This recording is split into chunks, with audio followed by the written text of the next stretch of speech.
Boostez vos ventes en vendant vos meilleurs livres sur les différentes marketplaces d'Amazon. Et ça, c'est vraiment intéressant pour pouvoir avoir plus de ventes sur les livres qui fonctionnent dans votre bibliothèque.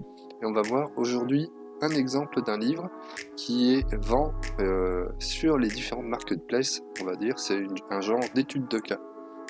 Bonjour, bienvenue sur la chaîne Liberté Financière, j'espère que vous allez bien. Moi c'est Sylvain, on se retrouve juste après le jingle.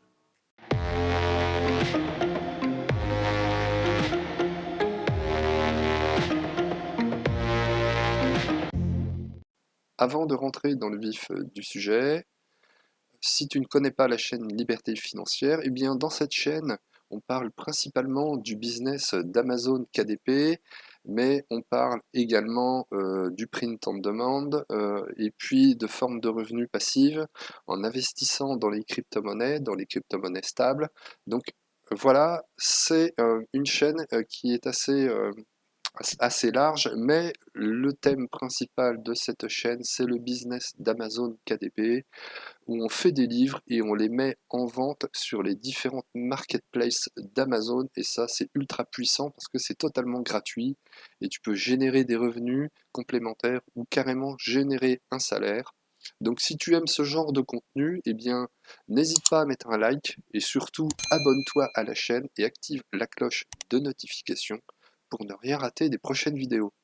Trêve de blabla, rentrons dans le vif du sujet. Alors on va dire on prend un exemple aujourd'hui. Je prends un exemple aujourd'hui pour vous montrer que on peut vendre sur le marché français bien évidemment, mais aussi on peut utiliser les différentes plateformes en Europe.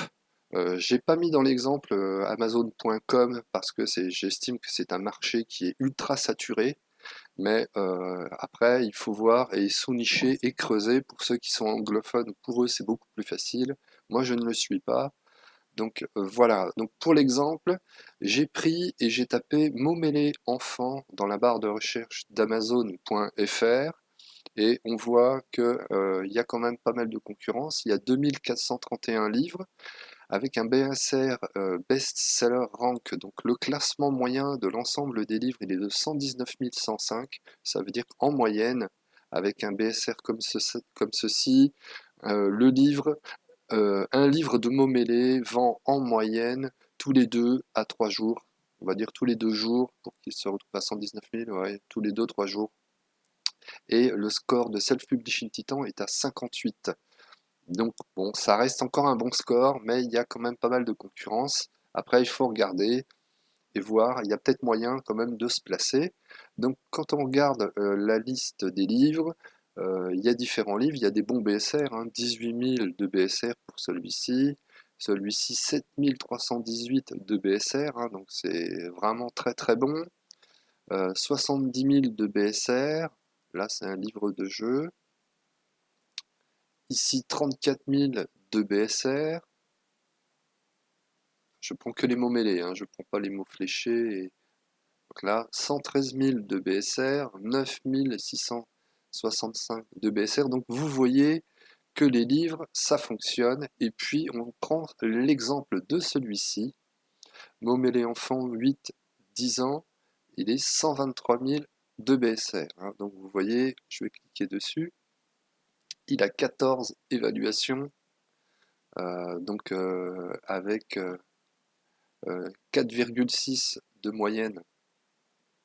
C'est très très bon, hein. Il y a même une vidéo, 123 000, et on voit la courbe d'Helium 10 où il vend régulièrement. Si on fait all time, il vend même très très fréquemment. Il vend tous les 2-3 jours maximum. Donc ce livre, voilà, hein, pour l'exemple. Donc vous voyez qu'avec une couverture assez simple mais très efficace, on peut vendre dans cette niche mots mêlés enfants 7 ans, donc là c'est 8-10 ans. Voilà, c'est pour l'exemple, c'est pour vous montrer par rapport à cette niche-là, mots mêlés enfants 7 ans. Je reviens en arrière. Voilà pour l'exemple. Donc, pourquoi pas, quand vous avez un livre qui fonctionne dans votre bibliothèque ou les meilleurs livres qui fonctionnent dans votre bibliothèque, pourquoi pas scaler votre business et essayer de vendre vos livres sur les autres marketplaces européennes. Donc il y a l'Espagne, il y a l'Italie, il y a l'Allemagne, et puis depuis peu, je pense que vous avez remarqué aussi quand on est sur KDP, Amazon KDP, et quand on enregistre les prix, vous voyez qu'il y a une nouvelle plateforme qui est Amazon NL, donc néerlandaise, et depuis peu, hein, depuis un mois et demi environ, une nouvelle plateforme s'offre à nous pour vendre nos livres auto-édités sur la plateforme Amazon néerlandaise. Donc c'est un plus pour nous et ça c'est vraiment une très bonne nouvelle puisque c'est une plateforme qui est ouverte à nous depuis peu, ça veut dire qu'il y a peut-être de la place. Donc pour l'exemple, on a celui-ci, Momele enfant 10 ans. Et si je vais par exemple sur la plateforme espagnole, donc Momele en espagnol, donc c'est Sopa de letras niños setanos, donc je ne suis pas du tout hispanique, hein. Donc voilà, mais pour vous donner l'exemple, on a 601 concurrents avec un BSR de 71 000. On voit qu'il y a 69 en score self-publishing. Il a un beau vert qui est bien vert. Et on voit que il y a de la place. Et on retrouve, alors c'est pas le même, hein, c'est pas 8-10 ans, mais c'est 6-8 ans. Donc c'est pour vous donner l'exemple, puisque c'est le même auteur, hein, Quai de Relou. Si on revient ici, c'est Quai de Relou, l'auteur. Là c'est 8-10. Donc on voit bien qu'il a utilisé la plateforme française, mais aussi il a fait traduire ses livres, et donc avec dans la même thématique de couverture, mais une couverture efficace, et il est 15 000 de BSR, donc c'est vraiment très intéressant. Donc vous voyez que là, avec la place qu'il y a, alors certes sur le marché français, on a vu qu'il y avait 2400 concurrents et que c'est peut-être un petit peu saturé, et c'est difficile malgré Euh, il y a encore à 2400, ça reste encore faisable, hein. Avec une belle couverture, vous pouvez arriver à vendre. Mais en Espagne, là, quand on voit qu'il y a 601 concurrents, là, je pense qu'il y a vraiment moyen de s'imposer. Donc, si on regarde le BSR, donc celui-ci, il est à 15 000 de BSR. Ici, c'est pareil. Celui-ci, on le voit sur la plateforme française, il est 21 000 de BSR, 23 000 de BSR, 16 000 de BSR, 33 000 de BSR, 67 000 de BSR, 28 000 de BSR, 35 000 de BSR, 118 000 de BSR. Donc on voit bien que les mots mêlés pour enfants 7 ans en Espagne, ça fonctionne. Donc si vous avez un livre en France qui fonctionne, eh bien, il ne faut pas s'en priver et il faut utiliser les autres marketplaces européennes pour faire des ventes supplémentaires et même pourquoi pas des best-sellers.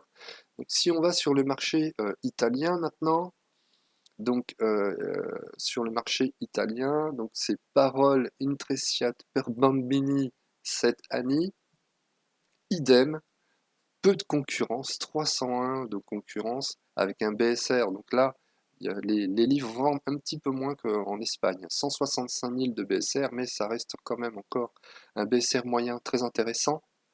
Et il est à 65 de score de Self-Publishing Titan. Et qu'est-ce qu'on voit? On voit celui qui est en Espagne et il est à 22 000.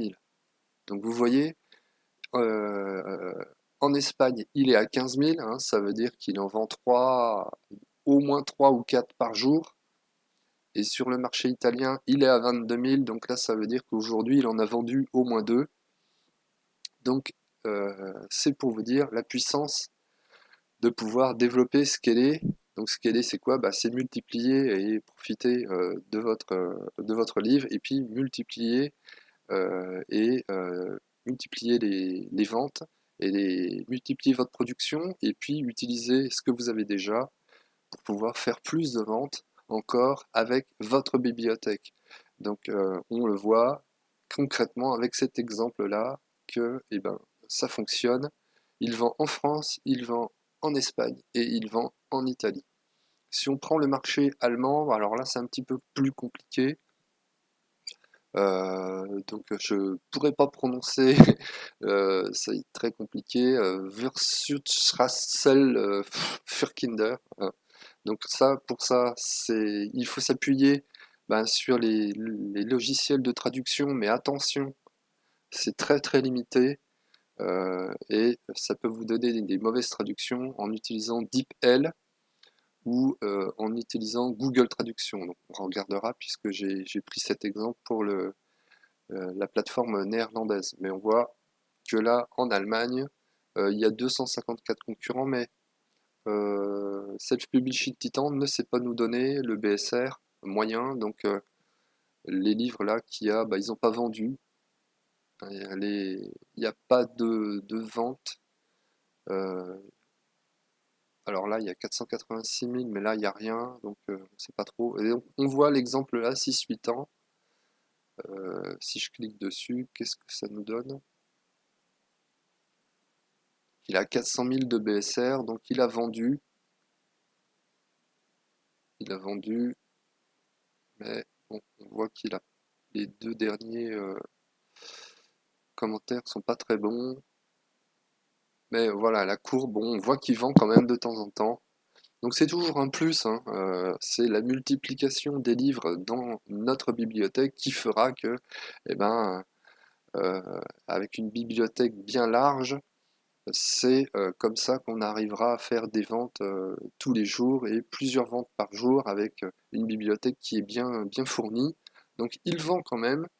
Bon, après, il n'a pas de très très bons commentaires, mais il a quand même 3,5 sur 5, c'est pas trop mal.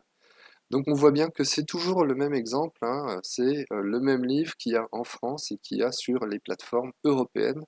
Donc il était malin et il a su utiliser le livre qu'il vendait sur la plateforme française pour vendre sur les différentes plateformes européennes. Donc depuis peu, il y a Amazon.nl, hein, donc la plateforme néerlandaise, et puis quand j'ai tapé mots-mêlés dans DeepL, hein, donc DeepL, si vous connaissez pas, deepl.com, si vous connaissez pas, ben, c'est un logiciel pour traduire qui est pas mal. Alors, parfois, il y a des erreurs, donc ce qu'il faut faire, c'est que vous checkez en même temps sur Google Traduction, et on voit que entre DeepL, donc j'ai tapé Momele enfant 7 ans, donc là ça nous donne Wordzoker Kinderen 7 jaar, mais Wordzoker il est en un seul mot, alors que là Google Traduction nous le donne en deux mots. Donc il faut faire attention parce que si dans la description il y a des erreurs, tout de suite aux yeux des clients, ben, c'est flagrant. Et puis c'est vraiment pas bon pour le livre et ça peut carrément euh, empêcher des ventes. Donc il faut pas, il faut éviter, moi je vous le dis, éviter de traduire avec DeepL et puis Google Traduction. Moi je vous conseille d'utiliser 5euros.com et on va le voir. Je finis juste avec la plateforme néerlandaise, pardon, je me mélange un petit peu les crayons. Mais là, on voit par contre que Self-Publishing Titan, bah, il fonctionne pas encore sur cette plateforme, hein, parce que je pense que c'est trop récent. Et il n'y a que 28 résultats pour les mots-mêlés enfants 7 ans, hein. Donc il y en a un qui a démarré, c'est celui-ci, il est à 8900 de BSR. Et quand on clique dessus, il est du 14 mars, hein. Donc il y a, il y a peu de livres sur cette niche. Et puis on voit que euh, bah, il a vendu trois fois sur un mois et sur les 28 derniers jours. Et il a vendu le 27. Donc il a vendu il y a 2 jours. Et voilà, il était 2100 de BSR. Donc vous imaginez, c'est vraiment intéressant de pouvoir utiliser ces livres et puis exploiter sur toutes les plateformes d'Amazon. Hein, pour celui en plus qui est bilingue, pour lui c'est beaucoup plus facile, mais sinon, ce que je vous conseille, c'est de passer par une plateforme qui est vraiment sympa, c'est 5euros.com. C'est des gens comme vous et moi, en auto-entrepreneur, et puis qui ont des compétences linguistiques. Et puis si on va dans rédaction et dans traduction, eh ben, vous avez la possibilité de faire traduire dans la langue que vous souhaitez. Là, par exemple, en italien, on voit que Socopix elle a 487 commentaires, elle a que des 5 étoiles. Là, vous avez français, allemand. Donc voilà, vous avez possibilité, moi je vous le conseille, de faire traduire vos livres par des professionnels. Comme ça, vous êtes sûr qu'il n'y aura pas d'erreur et puis ça ne va pas rebuter les clients. Parce que s'il y a vraiment une erreur à cause d'une traduction qui est mal faite ou qui est mal traduite, ça peut empêcher les ventes. Donc, vaut mieux passer par des professionnels comme sur cette plateforme, hein. Moi, je passe régulièrement sur cette plateforme et ça fonctionne très bien. J'ai jamais eu de soucis ni de mauvais commentaires clients parce que c'était mal traduit et on a vraiment confiance. Et puis on gagne du temps aussi de faire traduire par quelqu'un. Certes, on paye une prestation, mais enfin, on s'y retrouve derrière avec les ventes générées. Donc voilà, c'était pour vous montrer l'exemple et la puissance de pouvoir faire traduire ces livres sur les différentes plateformes d'Amazon. Donc je pense que vous avez compris l'exercice. À vous de trouver la niche qui convient et, euh, et à vous aussi de regarder dans votre bibliothèque si les livres que vous avez, des livres qui fonctionnent et qui vendent tous les jours ou même qui vendent une fois ou deux fois par semaine, regardez avec les logiciels de traduction et puis en fouillant parce que des fois vous n'allez pas avoir la traduction exacte avec le logiciel de traduction, mais vous allez voir que sur la plateforme, ça va vous donner des indications et après vous reprenez un titre d'un livre existant et vous cherchez dans la niche et ça va vous emmener directement dans la niche. Donc voilà, euh, ça va vous permettre de déclencher des ventes supplémentaires et ça, c'est vraiment très puissant. Donc c'est tout pour cette vidéo. J'espère que pour vous, ça se passe bien, que vous avez le moral et surtout accrochez-vous parce que le business d'Amazon KDP, c'est pas si facile. Et il faut s'accrocher et c'est dans le temps, avec les ventes régulières et les ventes récurrentes des livres qui fonctionnent le mieux on a des revenus passifs et c'est comme ça qu'on va pouvoir vraiment atteindre la liberté financière dans le temps et au fil des mois. Donc j'espère que vous avez aimé cette vidéo, surtout n'hésitez pas à liker et puis abonnez-vous à la chaîne puisque un spectateur sur deux n'est pas abonné à la chaîne, ça serait dommage de rater les prochaines vidéos de la chaîne Liberté Financière. Donc abonnez-vous à la chaîne et activez la cloche de notification pour ne rien rater des prochaines vidéos et je vous dis à très bientôt sur la chaîne Liberté Financière.